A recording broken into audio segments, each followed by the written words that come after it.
എന്ത് എന്തിനെ കുറിച്ചാണ് സാറ് സംസാരിക്കാൻ പോണേ? ഇന്ന് നമ്മുടെ ഇവിടെ തീരാതെ കിടക്കുന്ന ഒരു പ്രശ്നമുണ്ട്, തെരുവുനായ പ്രശ്നം. അതിനൊരു പരിഹാരമുണ്ട്. അതിനെപ്പറ്റിയാണ് ഇന്ന് ഞാൻ സംസാരിക്കാൻ ഉദ്ദേശിക്കുന്നത്.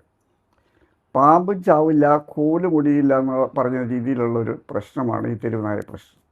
സർക്കാർ ഓരോരോ പരിഹാര മാർഗ്ഗങ്ങൾ നിർദ്ദേശിക്കും, നടപ്പാക്കും. തെരുവായ്ക്കളുടെ എണ്ണം കൂടുകയല്ലാതെ കുറയുന്നില്ല. സർക്കാർ തെരുവുനായ്ക്കളെ വന്ധീകരിക്കുന്ന ഒരു പരിപാടി തുടങ്ങി. വന്ധീകരിച്ച് തുടങ്ങിയോടുകൂടി തെരുവുനായ്ക്കളുടെ എണ്ണം കൂടി. പിന്നെ വാക്സിനേഷൻ കൊടുത്തു തുടങ്ങി. വാക്സിനേഷൻ കൊടുത്തു തുടങ്ങിയിട്ട് ലക്ഷക്കണക്കിന് ആളുകൾക്ക് ഈ പട്ടിയുടെ കടി കൊണ്ടു. അതിൽ ഡസൻ കണക്കിന് ആളുകൾ എല്ലാ കൊല്ലവും കേരളത്തിൽ മരിക്കുന്നുണ്ട്. അപ്പോൾ ഈ പ്രശ്നത്തിനൊരു പരിഹാരം ഉണ്ട്. അത് ഗവൺമെൻറ് ഒരു മനസ്സ് വെച്ച് കഴിഞ്ഞാൽ അത് നടപ്പാക്കാൻ പറ്റും. തെരുവുനായ്ക്കളെ കൊണ്ട് കടിക്കുക എന്നുള്ളത് മാത്രമല്ല, പല പ്രശ്നങ്ങളുമുണ്ട്. ഒന്ന്, തെരുവുകൾ വൃത്തികേടാക്കുന്നത്, കാഷ്ടിച്ചിട്ട് തെരുവുകൾ വൃത്തികേടാക്കുന്നത്. ഇത് വഴിയിലും അവിടെ ഇവിടെ ചത്ത് കിടന്ന് അങ്ങനെയുള്ള വേറെ ഒരു പ്രശ്നം. പിന്നെ ആളുകൾ വ്യായാമത്തിന് വേണ്ടി റോട്ടിൽ കൂടി നടക്കുന്നൊരു ശീലമുണ്ട്. അത് നടക്കാൻ പറ്റുന്നില്ല ആളുകൾക്ക്. എപ്പോഴാണ് പട്ടിയുടെ കടി കൊള്ളുക എന്ന് പറയാൻ പറ്റില്ല. അപ്പോൾ രാവിലെയൊക്കെ കൂട്ടമായിട്ട് ആളുകൾ റോട്ടിൽ കൂടി നടക്കുന്നൊരു ശീലമുണ്ട് നമ്മുടെ നാട്ടിൽ എവിടെയുണ്ട്. പക്ഷേ ആ തെരുവായ്ക്കളുടെ പ്രശ്നം കാരണം അത് സാധിക്കുന്നില്ല.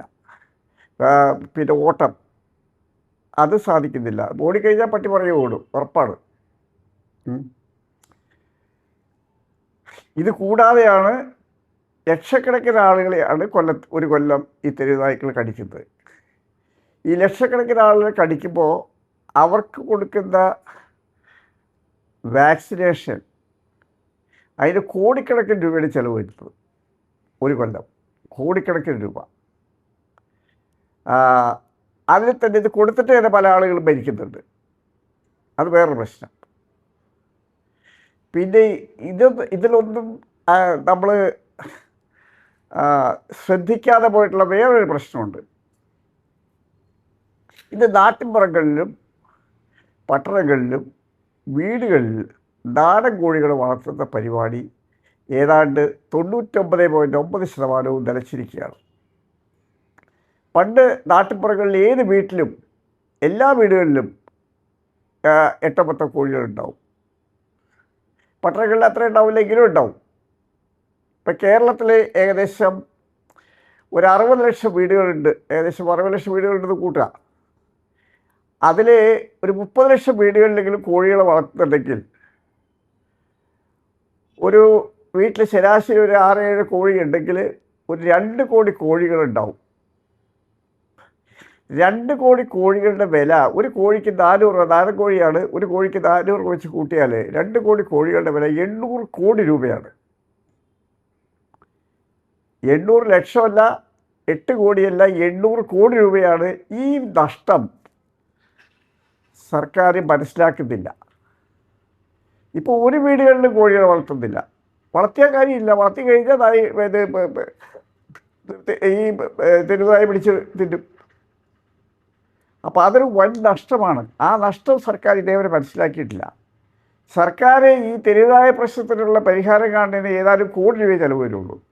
പക്ഷേ നഷ്ടം ഈ പല വഴിയിൽ കൂടി വരുമ്പോൾ അത് ആയിരക്കണക്കിന് കോടി രൂപയാണ് വരുന്നത്. അല്ല 10-100 കോടി രൂപയല്ല, ആയിരക്കണക്കിന് കോടി രൂപയാണ് വരുന്നത്. ഇത് കോഴികളുടെ പ്രശ്നം കൊണ്ട് മാത്രം, കോഴികളുടെ മാത്രം എടുത്താൽ മതി. ചുരുങ്ങിയത് 800 കോടി രൂപയെങ്കിലും ഒരു കൊല്ലം നഷ്ടം വരുന്നുണ്ട്. അപ്പോൾ ഇതിനൊരു പരിഹാരമുണ്ട്.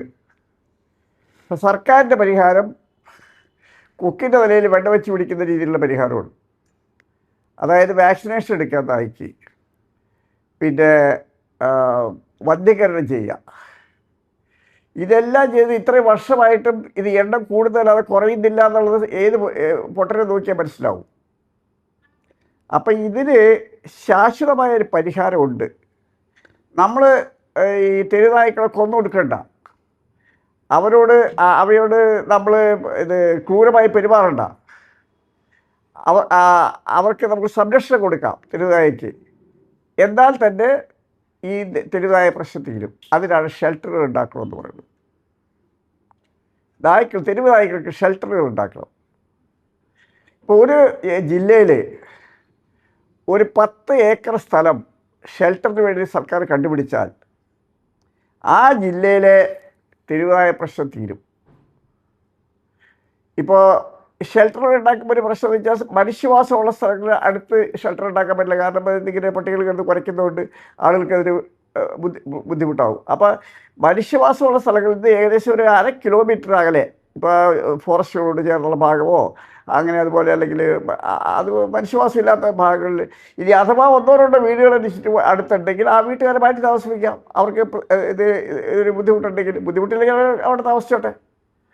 അപ്പോൾ ഏകദേശം ഒരു 1/2 കിലോമീറ്റർ മനുഷ്യവാസം ഉള്ള സ്ഥലത്തുനിന്ന് നീങ്ങിയിട്ട് വേണം ഈ ഷെൽട്ടറുകൾ ഉണ്ടാക്കാൻ. ഈ ഷെൽട്ടറുകൾ ഉണ്ടാക്കുക അത്ര വലിയ കോസ്റ്റ്ലി ആയിട്ടുള്ള സംഗതിയല്ല. ഇപ്പോൾ ഒരു 10 ഏക്കർ സ്ഥലത്ത് ഷെൽട്ടർ ഉണ്ടാക്കണമെങ്കിൽ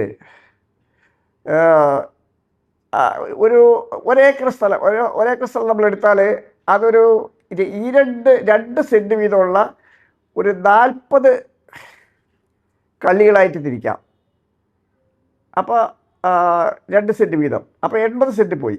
ബാക്കി 20 സെൻറ്റ് അതിലേക്ക് കടക്കാനുള്ള വഴിയും, പിന്നെ ഈ നായ്ക്കളെ ഒരു നായയുടെ കൂട് ക്ലീൻ ചെയ്യുമ്പോൾ ആ നായ്ക്കളെ മാറ്റി വേറെ കൂട്ടിലിടാനുള്ള സ്പെയർ ആയിട്ടുള്ള കൂടുകൾക്ക് വേണ്ടി ഒരു 20 സെൻറ്റ് സ്ഥലം മാറ്റി വയ്ക്കാം. അപ്പോൾ ബാക്കിയുള്ള 80 സെൻറ്റിൽ ഈ 2 സെൻറ്റിൽ ഒരു കള്ളി വീതമായാൽ 40 കള്ളി കിട്ടും.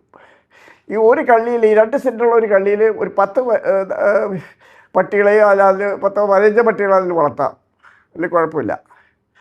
ഇതിൽ 4 ഇഞ്ച് സ്ക്വയറായിട്ടുള്ള മെഷ് വെച്ച് ഈ കള്ളികൾ തിരിച്ചാൽ ഏകദേശം ഒരു ഏക്കറിൽ 40,000 സ്ക്വയർ ഫീറ്റ് ഈ മെഷ് വേണ്ടി വരും. ഒരേക്കർ സ്ഥലത്തേക്ക് 40,000 സ്ക്വയർ ഫീറ്റ് മെഷ് വരുമ്പോൾ അതിന് ഏകദേശം 4 ലക്ഷം രൂപ വില വരും. അപ്പോൾ ഒരേക്കർ സ്ഥലത്തേക്ക് 4 ലക്ഷം രൂപയുടെ മെഷ് ഉണ്ടെങ്കിൽ അത് 40 കള്ളികളായിട്ട് തിരിച്ച് നായ്ക്കളെ ഇടാൻ പറ്റും. അപ്പോൾ 10 ഏക്കർ സ്ഥലം ഉണ്ടെങ്കിൽ 40 ലക്ഷം രൂപ. ഇനി അതിൻ്റെ മറ്റ് സാധനങ്ങളും അതിന് കുറ്റി ബാക്കിയുള്ള സംഗതികളും എല്ലാം കൂടി ഒരു 20 ലക്ഷം രൂപ, പണിക്കൂലി എല്ലാം കൂടി 20 ലക്ഷം രൂപ കൂട്ടിയാൽ ഒരു 60 ലക്ഷം രൂപയുണ്ടെങ്കിൽ 10 ഏക്കർ സ്ഥലത്ത് സ്ഥലം വേണം, സ്ഥലം കിട്ടണം. ഒരു 10 ഏക്കർ സ്ഥലത്ത് ഷെൽട്ടർ ഉണ്ടാക്കാം 60 ലക്ഷം രൂപയുണ്ടെങ്കിൽ. ഈ ഇതിലിപ്പോൾ ഒരു 40 കള്ളികളാണ് ഉള്ളതെങ്കിൽ അതിലൊരു 35 കള്ളിയിൽ നായ്ക്കളിടാം, ഒരു 5 കള്ളി ഒഴിച്ചിടുക. കള്ളികൾ ഇപ്പോൾ ആഴ്ചയിൽ കള്ളികൾ ക്ലീൻ ചെയ്യണം. ആ ക്ലീൻ ചെയ്യുന്ന സമയത്ത് ഈ നായ്ക്കളെ ഈ ഒഴിഞ്ഞ കള്ളിയിലേക്ക് മാറ്റിയിട്ട് മറ്റേ കള്ളി ക്ലീൻ ചെയ്ത് വൃത്തിയാക്കുക. ഇതിൽ കൂടി വന്നാൽ ഒരു 10 ഏക്കർ സ്ഥലത്തേക്ക് കൂടി വന്നു കഴിഞ്ഞാൽ ഒരു 10 പണിക്കാരെ വെക്കേണ്ടി വരും. തീറ്റയാണെങ്കിൽ ഈ കോഴിക്കടകൾ, ഇറച്ചി മാർക്കറ്റുകൾ, മീൻ മാർക്കറ്റുകൾ, ഇവിടുന്നെല്ലാം കിട്ടുന്ന വേസ്റ്റ് കൊണ്ടുവന്ന് കൊടുത്താൽ മതി. ഇനി അഥവാ അത് പോരാതെ വരികയാണെങ്കിൽ മൃഗങ്ങളെ തന്നെ കൊന്ന് അവർക്ക് ഭക്ഷണത്തിന് കൊടുക്കുക. പിന്നെ അരി ആഹാരം എന്തെങ്കിലും അത് കൊടുക്കാമല്ലോ. അപ്പോൾ ആ തീറ്റയുടെ കാര്യം അങ്ങനെ പോകും. ഈ തീറ്റ കൊണ്ടുവരുന്ന വണ്ടികൾ ഇതിനകത്ത് കയറാൻ വേണ്ടി അതിനുള്ള പാസേജ് ഈ ഇതിൻ്റെ ഉള്ളിൽ ഉണ്ടാക്കണം.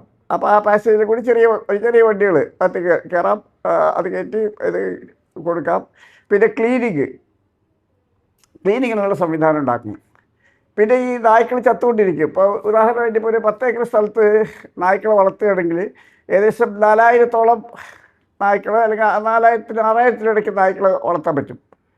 അപ്പോൾ ഒരു ദിവസം എങ്ങനെയായാലും 2-3 നായ്ക്കൾ ചാവും. അപ്പോൾ അങ്ങനെ ചാവുമ്പോൾ അതിനെ കുഴിച്ചിടാനായിട്ട് ഒരു പിറ്റുകൾ ഉണ്ടാക്കിയിരിക്കുക. ഒരു 2-3 പിറ്റുകൾ, 10-30 അടി താഴ്ചയിൽ 2-3 പിറ്റുകൾ ഉണ്ടാക്കിയാൽ ഈ നായ്ക്കളെ ഈ പിറ്റുകളിലേക്ക്, എത്ര നായ്ക്കളെ അതാത് പിറ്റുകളിലേക്ക് അത് വെറുതെ ഇട്ടാൽ മതി. അതിന് കവറും വേണം, അത്ര കാര്യമുള്ളൂ. വേറെ ഒന്ന് കുഴിച്ചിടേണ്ട ആവശ്യമൊന്നുമില്ല. അപ്പോൾ ആ പ്രശ്നം അതുകൊണ്ട് തീരും. ഇപ്പോൾ അങ്ങനെ വരുമ്പോൾ നമ്മളിപ്പോൾ ഒരു 4000 അല്ലെങ്കിൽ 6000 നായ്ക്കളെ ഒരു ഷെൽട്ടറിൽ ഇട്ടിട്ടുണ്ടെങ്കിൽ ഒരു 12 കൊല്ലം കൊണ്ട് ഇതെല്ലാം ചത്തു തീരും. പിന്നെ പുറത്തുനിന്ന് പിടിച്ചുകൊണ്ട് ഇടുന്ന നായ്ക്കൾ അത്രയും ഉണ്ടാവില്ല, വളരെ ചുരുക്കം ഉണ്ടാവുള്ളൂ. കാരണം നമ്മൾ ആദ്യം തന്നെ മിക്കവാറും എല്ലാത്തിനെയും പിടിച്ച് ഇത് ഷെൽട്ടറിൽ ഇട്ട് കഴിഞ്ഞാൽ പിന്നെ കാര്യമായിട്ടുണ്ടാവില്ല. അപ്പോൾ ഒരു 10-15 കൊല്ലം കഴിഞ്ഞ് കഴിയുമ്പോൾ ഇത് ഫ്രീ ആവും. പിന്നെ നമുക്കൊരു റിസർവായിട്ട് നമുക്ക് അവിടെ സൂക്ഷിക്കാം. നായ്ക്കൾക്ക് ഇനി പുതുതായിട്ട് വരുന്നവർക്ക് ഇപ്പം എങ്ങനെയായാലും എന്തെങ്കിലും ഉണ്ടായിക്കൊണ്ടിരിക്കും, തെരുവായ്ക്കൾ കുറേശ്ശെ ഉണ്ടായിക്കൊണ്ടിരിക്കും. ആളുടെ പുറത്തേക്ക് ഇത് വളർത്തുന്ന നായ്ക്കൾ ഇത് ഉപേക്ഷിച്ച് പോവുക, അങ്ങനെ ഇങ്ങനെയൊക്കെ വന്നിട്ട് അങ്ങനെയൊക്കെ വരും. അപ്പോൾ അത് ഒരു റിസർവായിട്ട് അവിടെ കിടന്നോട്ടെ. എന്നാലും ഗവൺമെൻറ് ഇത്ര ചിലവുള്ളൂ. 10 പേരുടെ കൂലി ദിവസം കൊടുക്കണം. പിന്നെ ഈ വാഹനത്തിൽ ഈ ഭക്ഷണസാധനങ്ങൾ കൊണ്ടുവരണം. പിന്നെ അത് എത്രയോ ഇത് ചോറും അരിയൊക്കെ നമ്മുടെ ഗോഡൗണുകളിൽ വേസ്റ്റായി പോകുന്നുണ്ട്. അതെല്ലാം നായ്ക്കൾക്ക് വേണ്ടി ഉപയോഗിക്കാം. അപ്പോൾ ഈ വക പ്രശ്നങ്ങളെല്ലാം നിസ്സാരമായിട്ട് ഏതാനും കോടി രൂപയെ വരുള്ളൂ ഇതിനൊക്കെ എല്ലാം കൂടി. പക്ഷേ ആയിരക്കണക്കിന് കോടി രൂപ ലാഭം, മനുഷ്യൻ്റെ സുരക്ഷിതത്വം, ഡസക്കണക്കിന് ആളുകൾ മരണം ഒഴിവാക്കാം, മറ്റ് എല്ലാ രീതിയിലുള്ള മെച്ചങ്ങളും അതുകൊണ്ടുണ്ടാവും. ഇത് ഗവൺമെൻറ് ചെയ്യാവുന്നൊരു കാര്യമാണ്. ഗവൺമെൻറ് മനസ്സ് വേണം. പക്ഷേ അല്ലാതെ ഈ കൊക്കിൻ്റെ ഇലയിൽ വെണ്ട വെച്ച് പിടിക്കുന്ന ബുദ്ധി, അതായത് നായ്ക്കളെ വന്ധീകരിക്കുക, നായ്ക്കൾക്ക് വാക്സിനേഷൻ കൊടുക്കുക, അല്ലെങ്കിൽ ആളുകളെ കൊണ്ട് നായ്ക്കളെ ദത്തെടുപ്പിക്കുക. ആളുകൾ കൊണ്ട് നായ്ക്കളെ ദത്തെടുപ്പിക്കുക യൂറോപ്യൻ രാജ്യങ്ങളിൽ ചിലത്തൊക്കെ നടത്തിയിട്ടുണ്ട്. അതൊക്കെ എന്ന് വെച്ചാൽ ഒന്നു പറ്റേ ഉള്ളൂ. ഇതുപോലെ റോഡ് നിറച്ച നായ്ക്കളുണ്ടാവില്ല. അത് തന്നെയല്ല, രോഗം ബാധിച്ച നായ്ക്കൾ, ചൊറിയും ചിറകുള്ള നായ്ക്കൾ ആരാ ദത്തെടുക്കുക? ആരും ദത്തെടുക്കില്ല. പിന്നെ ഈ നായ്ക്കളെ ഇതിങ്ങനെ കൂടുതൽ ഇതിങ്ങനെ ഇടുമ്പോൾ പെൺപട്ടിയെ വേറെയും ആൺപട്ടിയെ വേറെ ഇടണം, അല്ലെങ്കിൽ അത് അവിടെ കിടന്ന് പിന്നെ പെറ്റ് വരും. അപ്പോൾ വന്ധീകരിക്കേണ്ട ആവശ്യമില്ല, ഒന്നും ചെയ്യേണ്ട കാര്യമില്ല. ആ പ്രശ്നം ഇവിടെ തീരും. അതായത് 10-12-13 കൊല്ലം കൊണ്ട് ഈ പ്രശ്നം മിക്കവാറും ഒക്കെ തീരും. പക്ഷേ ഗവൺമെൻറ് ഇത് മനസ്സ് വയ്ക്കണം. നിസ്സാര ചിലവേ വരുള്ളൂ. നമുക്ക് വരുന്ന ഒരു കൊല്ലം വരുന്ന വമ്പിച്ച നഷ്ടം, കോഴികളുടെ നഷ്ടം മാത്രം, അത് ഗവൺമെൻറ് കൂട്ടുന്നില്ല. നാട്ടുപുറങ്ങളിൽ നിന്ന് ഒരു വീട്ടിൽ കോഴി വളർത്തലില്ല. ഒരു 100 വീട്ടിൽ ചിലപ്പോൾ 100 വീട്ടിൽ എന്തെങ്കിലും അതിൽ 1-2 വീട്ടിൽ കോഴി ഉണ്ടാവും. ആ കോഴിയുടെ പട്ടി പിടിക്കുകയും ചെയ്യും. പട്ടി പിടിച്ചാൽ അവർ വെറുതെ പട്ടീനെ പുറകെ ഓടുക, അത്രേ ഉള്ളൂ. വേറെ ഒന്നും ചെയ്യാൻ പറ്റില്ല. അപ്പോൾ ഗവൺമെൻറ് ചെയ്യാവുന്നൊരു സംഗതിയാണ്, അത് നടത്താൻ പറ്റും. അതോടുകൂടി പ്രശ്നം തീരുകയും ചെയ്യും. പക്ഷെ അത് ഒരു മനസ്സ് വയ്ക്കണം. ഇത് തദ്ദേശ ഭരണ സ്ഥാപനങ്ങളെ ഏൽപ്പിക്കുകയോ പക്ഷേ തദ്ദേശ ഭരണ സ്ഥാപനങ്ങൾക്ക് കേൾക്കാൻ അത്ര ഇഷ്ടമല്ല. കാരണം എന്താ വെച്ച് കഴിഞ്ഞാൽ അതൊരു ബാധ്യതയല്ലേ. അതിന് ഷെൽട്ടർ സ്ഥലം കണ്ടുപിടിക്കണം, ഷെൽട്ടർ പണിയണം. ഇത് ഒരു ഡിസ്ട്രിക്റ്റിൽ 1-2 സ്ഥലത്ത് മാത്രം മതി, അധിക സ്ഥലത്തൊന്നും വേണ്ട. അത് ഫോറസ്റ്റിനോട് അടുത്തുള്ള സ്ഥലങ്ങളാണെങ്കിൽ അത് മനുഷ്യവാസം അധികം ഉണ്ടാവില്ല. പിന്നെ ശല്യമില്ല. കൂടുതൽ സ്ഥലം ഒന്നിച്ചുള്ള സ്ഥലം ഒന്നിച്ച് കിട്ടും. ഗവൺമെൻറ് ചെയ്യാവുന്ന കാര്യമാണ്. ഇത് ഗവൺമെൻറ് ആലോചിക്കാം, നടത്താം. ഈ തെരുവായ പ്രശ്നം തീരും. ഇതിപ്പോൾ നമുക്ക് റോട്ടിൽ കൂടി ഇറങ്ങി നടക്കാൻ ധൈര്യമില്ല, കാൽനടയായിട്ട് നടക്കാൻ ധൈര്യമില്ല. ആ സ്ഥിതി വന്നേക്കാണ്.